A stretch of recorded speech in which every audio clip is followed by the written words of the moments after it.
Exams అని బాగా రాసినట్టున్నావు PJ. బాగా రాశాను మేడం. కన్నబాబు సంగతి ఏంటి? కన్నబాబు రమణ, అందరూ వచ్చినట్టేనా? ప్రొఫెసర్ సీతారామయ్య.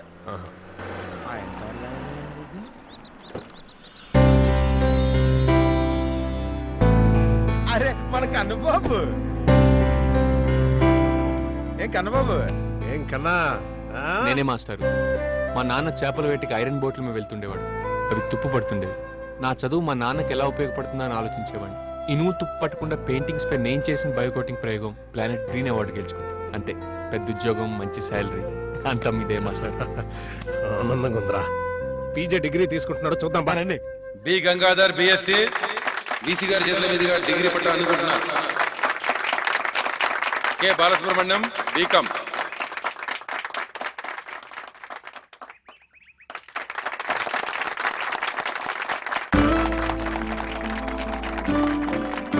ఒరే రాజన్న, ప్రతి సంవత్సరం విద్యార్థులు వెళ్ళిపోతుంటే మన దెబ్బకు మారిపోయి వెళ్తున్నారని గర్వపడేవాడు.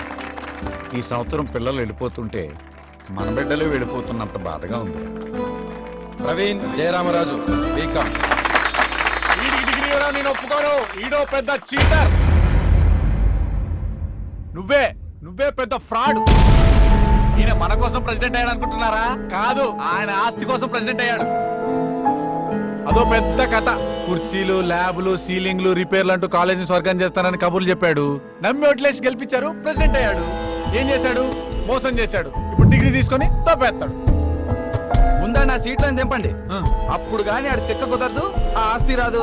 ఆస్తా అదెక్కడుంది? జస్ట్ నాతో ఉన్న 1 year పరిచయం కోసం కోట్ల ఆస్తిని తన గురించి కూడా ఆలోచించకుండా వదులుకున్న మూర్ఖుడమ్మిరాజు పీజే. మోసగాడు కాదు. ఆస్తి కోసం ప్రెసిడెంట్ అయ్యాడని అరుస్తున్నారు కదా మీరంతా, కానీ వాడు ప్రెసిడెంట్ అయ్యే ముందు రోజు రాత్రి ఏం జరిగిందో మీకు తెలియదు.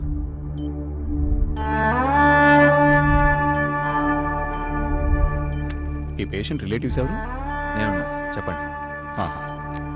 సారీ టు సే, ఇతని లివర్ టిష్యూ బాంబేకి పంపిస్తున్నాను. నా ఉద్దేశంలో అయితే పూర్తిగా పాడైంది. ఇన్నాళ్ళు బాగా నెగ్లెక్ట్ చేశారనుకుంటారు. అదే అయితే ఇతనికి లివర్ డొనేట్ చేసే రక్త సంబంధికుల్ని, అలాగే ఓ 25 lakhs క్యాష్ రెడీ చేసుకోండి. ఓకే?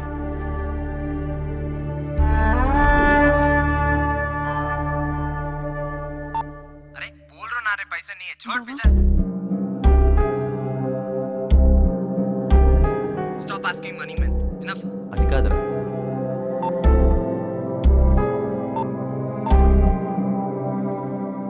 Hello daddy. నువ్వు డబ్బు కోసమే నాకు ఫోన్ చేసావు తెలుసు. అయినా ఓ బిజినెస్ మ్యాన్ గా చెప్తున్నాను, తిరిగి రాని చోట ఇన్వెస్ట్ చేయండి. నాకు తెలియకుండా అక్కడ వెళ్ళొద్దని చెప్పానా? ఎందుకు వెళ్ళావు? రెండో వచ్చాయి. డబ్బు లేదంట, సలహాలే ఉన్నాయి. ఇక్కడ బెదిరింపులున్నాయి. 25 లక్షల నీ ఆస్తిలో నుంచి, సారీ మీ తాతగారి ఆస్తిలో నుంచి చిల్లి గవ్వ కూడా ఇవ్వడానికి ఆస్కారమే లేదమ్మా రాజాబాబు. పైగా నువ్వు డిగ్రీ పాస్ అయ్యేంత వరకు లీగల్ గా we can't provide you anything అమ్మా. అప్పుగానా? ఏముంది నీ దగ్గర? మీ తాత డబ్బిచ్చిన బలుపు తప్ప. నేను విసిరిన టిప్ అంత లేదు సార్ ఇది, కానీ ఇప్పుడే తెలుస్తుంది ఆ డబ్బుకి ఒక మనిషి ప్రాణం కాపాడేంత శక్తి ఉందని. నేను చేతగానే ఉండే సార్. ఆస్తి నా చేతికి వస్తే నాశనం అయిపోతుంది.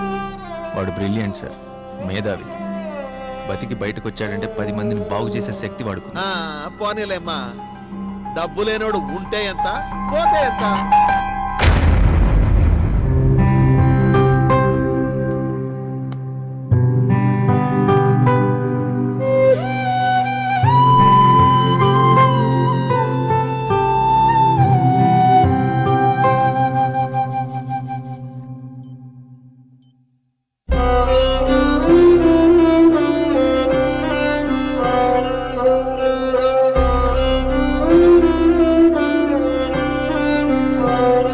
టెన్షన్ పడతాం. నేను పోతే నేను ఎప్పుడు పుట్టింది, ఎప్పుడు పోయింది మా వాళ్ళు నా ఫోటో కింద వేసే డేట్ని బట్టి తెలుస్తుంది. నువ్వు డిగ్రీ పాస్ అయితే నాలాంటి వాళ్ళు 1000 మందికి సాయపడగలవు.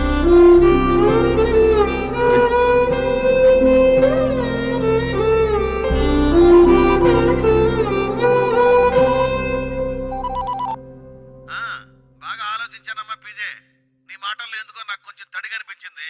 ఫ్రెండ్కి సాయం చేస్తానన్నావు కదా, అందుకే మీ తాతగారు గారు రాసిన వీలునామాను తరోగా చెక్ చేశాను. ఈ కండిషన్స్ లో నేను అననుకోండి, నేను చేతగాని వాడిని, మీ ఆస్తి నాకు అక్కర్లేదని మీరు ఒప్పుకొని సంతకం పెట్టగలిగితే ముక్తి కోసం నీకు 30 లక్షలు ఇమ్మన్నారమ్మా మీ తాతగారు. ఏం ఒప్పుకుంటావా? చెప్పమ్మా, స్నేహితుడి కోసం 30 లక్షలు కావాలా, నీ కోసం ఆస్తి కావాలా?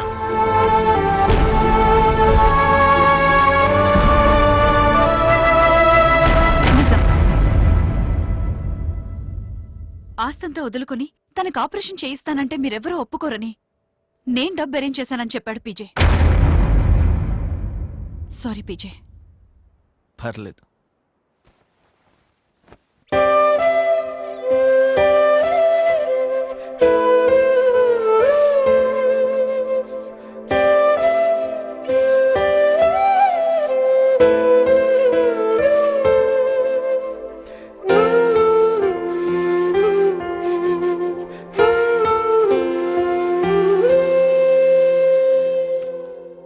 నా దగ్గర నాకంటూ మిగిలింది ఇదే సార్.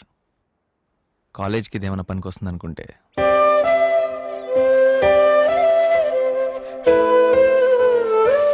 కూర్చో పరుగు పోయింది.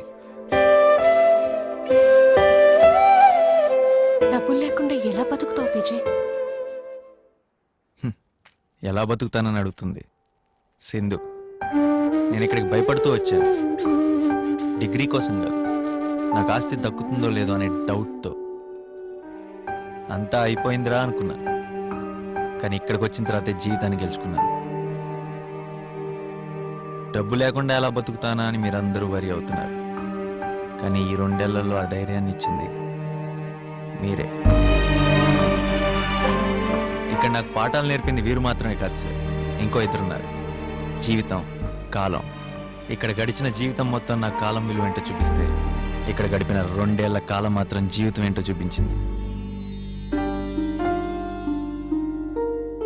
వచ్చినప్పుడు ఇలాంటి వాళ్ళతో 2 ఏళ్ళు గడిపానంటే గొప్పే అనుకున్నాను, కానీ నాలాంటి వాడిని 2 ఏళ్ళు భరించారని తెలిసాక వాళ్ళ స్నేహం గొప్పతనం అర్థమైంది.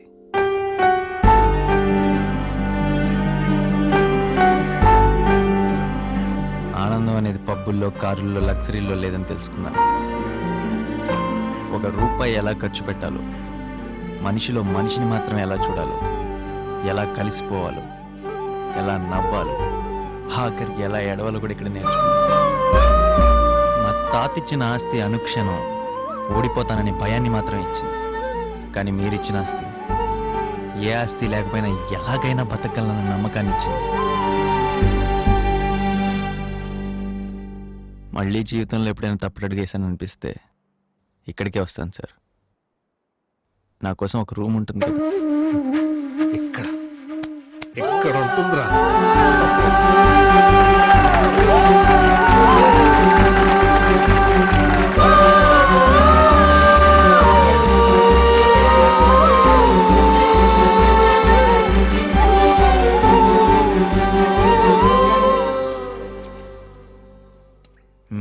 ఏంటి శరత్ గారు ఇంత దూరం వచ్చారు? కొంచెం పొట్ట పెంచినట్టున్నారు. నేను లేని లోటు కనపడుతుంది. మర్యాద ఇది వరకు అరే తరే అనేవాడివి. అదే సర్లే గాని ఆఖరి షరతు ఒకటి ఉందమ్మా. షరతు? మళ్ళీ షరతు? ఇక్కడున్న మా తాత తప్పితే నాకు ఇంకేం మిగలలేదు. ఉందమ్మా, మీ తాతయ్య గారి వీరునామా సారాంశం నిన్ను మార్చడం. తెలుసు మనిషిగా. ఏదైనా మానవీయ విలువలున్న చూడండి, కార్యక్రమం. నాకు తెలుగులో 42 మార్కులు మాత్రమే వచ్చింది. అర్థమైంది. నీకేం అర్థం కావటం లేదని. చూడమ్మా, ఏదైనా విలువైన దానికోసం నువ్వు ఆస్తిని కూడా వదులుకోవడానికి సిద్ధపడితే ఆస్తిని గిఫ్ట్ గా రాసివని చెప్పారమ్మా మీ తాతగారు. విలువైన వాళ్ళని సంపాదించుకున్నావు, ఆస్తిని కూడా గిఫ్ట్ గా తీసుకోమ్మా. నీకు ఒక విషయం అర్థం కావట్లేదు శరత్. ఏంటమ్మా? నాకు గిఫ్ట్లు పెద్దగా నచ్చవుగా. పోనీ బాధ్యత అనుకుందామమ్మా. దానికి మీరు రావడం ఎందుకమ్మా? ఒక్క ఫోన్ చేస్తే నేనే వచ్చేవాడిగా. శరత్ చంద్ర, జమీందార్ గారు, ఇప్పుడు మీరు మా వద్ద పని చేస్తున్నట్టేగా. అయ్యా వచ్చి ఒక హగ్ ఇవ్వండి.